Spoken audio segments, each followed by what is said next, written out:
السلام علیکم ناظرین، میں ہوں محمد عمران۔ آج کا ہمارا ٹاپک یہ ہے کہ نفس کو کیسے کنٹرول کیا جائے۔ نفس کے بارے میں ایک مسکنسیپشن یہ پائی جاتی ہے، عام کہنے میں یہ بات آتی ہے کہ فلاں شخص نے اپنا نفس مار دیا ہے، فلاں عامل نے اپنا نفس مار دیا ہے۔ یہ بہت بڑا مغالطہ ہے، کیونکہ نفس کبھی بھی نہیں مرتا، کیونکہ اگر نفس کو موت آ جائے تو پھر انسان کا یہ وجود باقی نہیں رہ سکتا۔ اللہ رب العزت قرآن مجید میں ارشاد فرماتے ہیں کہ کل نفس ذائقۃ الموت، کہ ہر نفس نے موت کا ذائقہ چکھنا ہے۔ جب نفس ہی مر جائے تو پھر یہ جو روح اور جسم کا حسین امتزاج ہے، اس کا تعلق منقطع ہو جاتا ہے۔ نفس مارنے کی کبھی بھی کوشش نہیں کرنا، کیونکہ نفس انسان کی حیات کے ساتھ جڑا ہوا ہے۔ اب سوال یہ پیدا ہوتا ہے کہ جب نفس مرتا نہیں تو پھر اس سرکش گھوڑے کے ساتھ کیا کیا جائے؟ اگر اس کو لگام نہ ڈالی جائے تو پھر یہ انسان کو غلط راستوں کا مسافر بنا دیتا ہے۔ تو ایک مثال سے سمجھتے ہیں کہ اس کا حل کیا کیا جائے۔ تاریخ دنیا میں جتنے بھی کرائسس آتے رہے، ان میں سے زلزلہ نمایاں ہے۔ تو انسانی تاریخ اٹھا کر دیکھ لیں، کبھی بھی انسان نے یہ کوشش نہیں کی کہ ہم زلزلے کو ختم کرنے کی کوشش کرتے ہیں۔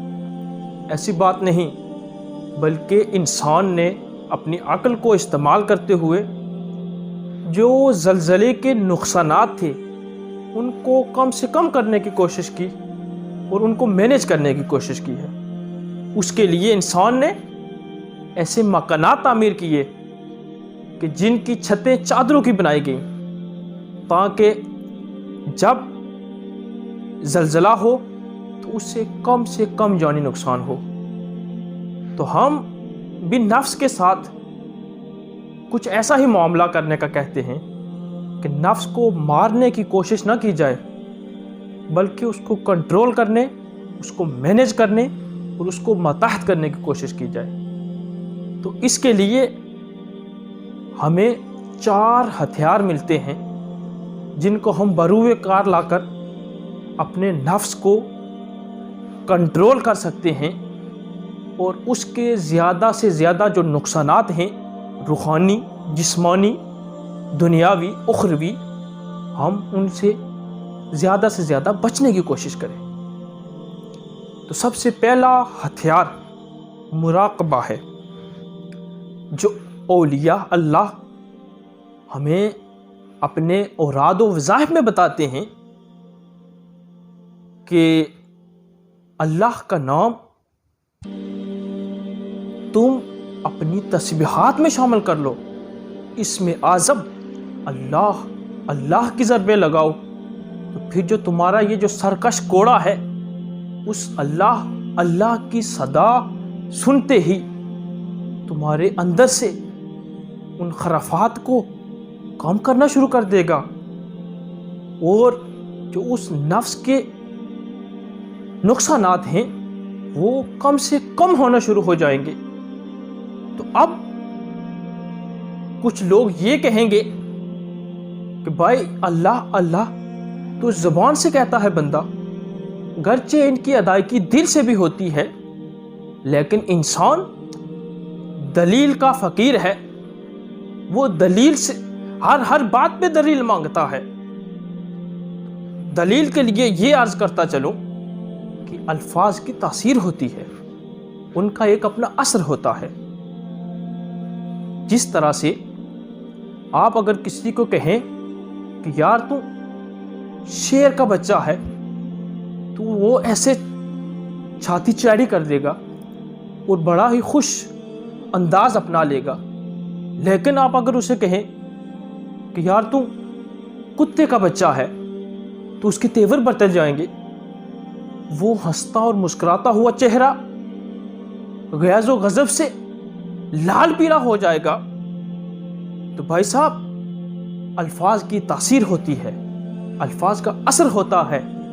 ورنہ عام سینس سے دیکھا جائے تو کتا بھی جانور ہے, شیر بھی جانور ہے, لیکن جب الفاظ ایسے استعمال کیے گئے جو اس کی شان کے موافق نہیں تھے تو اس کو غصہ آ گیا, اور جو الفاظ اس کی شان کے موافق تھے وہ جب اس کے لیے کہے گئے تو وہ پرمسرت ہو گیا. اسی طرح جب یہ چھوٹے الفاظ اتنی بڑی تبدیلی رونما کر سکتے ہیں تو جب اسم اعظم کو اپنا زندگی کا منشور بنا لیا جائے اور ایک معمول کے ساتھ اللہ اللہ کی ضربیں لگائے جائیں تو ضرور بھی ضرور یہ سرکش گھوڑا جو سرپٹ دوڑنے والا ہے, گناہوں کی طرف ہمیشہ گامزن رہنے والا ہے, یہ قابو میں آ جائے گا.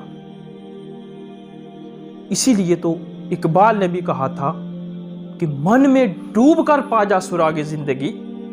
اقبال کو پتا تھا کہ انسان کی حقیقتوں کا راز کون کے ساتھ فی نفس ہی میں ہے, اس کے نفس میں بھی اسی کے لیے بھلائیاں بھی ہیں برائیاں بھی ہیں. وہ جب ان میں غور و فکر کرے گا تو یقین اسے اپنی اچھائی کے موتی مل جائیں گے کہ خود من میں ڈوب کر پا جا سراغ زندگی. دوسرا مرحلہ محاسبہ. اپنے آپ کو اپنے عدل کے تقاضے میں تولنے کی کوشش کریں. کسی کو موقع نہ دیں کہ وہ آپ کا حساب کرے, اپنا حساب خود کرے. جب آپ اپنا محاسبہ خود کریں گے تو پھر کسی کو بھی آپ پر انگلی اٹھانے کی جرت نہیں ہوگی. کیوں کہ سب سے بڑا ماہر اپنے لیے, سب سے زیادہ اچھا سوچنا اپنے لیے. جتنا بندہ خود کے لیے اچھا سوچ سکتا ہے یقیناً کسی دوسرے کے لیے اچھا نہیں سوچ سکتا. لہٰذا اپنے بارے میں سوچیں, سب سے پہلے اپنے بارے میں سوچیں کہ میرا کیا بنے گا. کیونکہ جس کو اپنی فکر نہیں وہ کسی دوسرے کی بھی فکر نہیں کر سکتا. لوگ تو کہتے ہیں نا کہ فلاں بندہ جناب اس کو اپنی فکر نہیں لیکن لوگوں کی فکر پڑی ہوئی ہے. ایسی بات نہیں ہے, کیونکہ سب سے جو ذات انسان کے ساتھ سب سے قریب ہوتی ہے وہ انسان کا اپنا آپ ہے. جب خود میں ڈوبتا ہے اپنی اچھائیوں کو بھی دیکھتا ہے, اپنی برائیوں کو بھی دیکھتا ہے, اپنی اچھائیوں کو امپروو کرتا ہے اور اپنی برائیوں کو ختم کرنے کی کوشش کرتا ہے تو یقیناً وہ اچھا انسان بن سکتا ہے. تو تیسرا مرحلہ ملامت کا آتا ہے.